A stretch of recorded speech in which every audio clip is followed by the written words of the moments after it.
Unacceptable ways and consequences. Norwegian FA president calls out FIFA for giving World Cup 2022 to Qatar. Norwegian FA president, Lise Klaveness, has called out FIFA for allowing Qatar to host the 2022 World Cup. The Middle Eastern country were handed the World Cup in 2010 despite controversy surrounding the country's human rights record. Treatment of migrant workers has also been an issue for Qatar, and there are concerns from the LGBTQ+ community ahead of the winter tournament. And at the 72nd FIFA Congress, Klaveness blasted FIFA's 2010 decision to award the Gulf state this year's World Cup.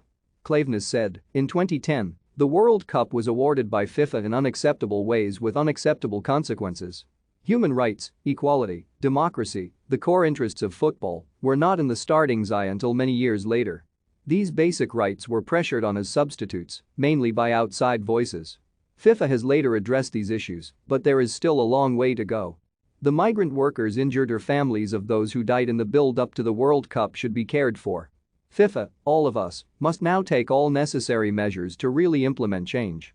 Free bets and sign-up deals, best new customer offers. There is no room for employers who do not secure the freedom and safety of World Cup workers.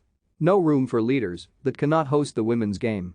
No room for hosts that cannot legally guarantee the safety and respect of LGBTQ+ people coming to this theater of dreams. Klaveness's comments were not well received by some, with Honduras FA president Jorge Salomon claiming that it is not the place to discuss such issues. And the Qatar World Cup's top organizer, Hassan Al-Thawadi, has accused the Norway FA president of failing to educate herself on the country's human rights record. He said, "Madam President, you visit our country and made no request for a meeting.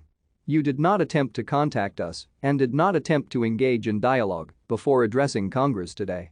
I urge everybody, we have always been open for dialogue.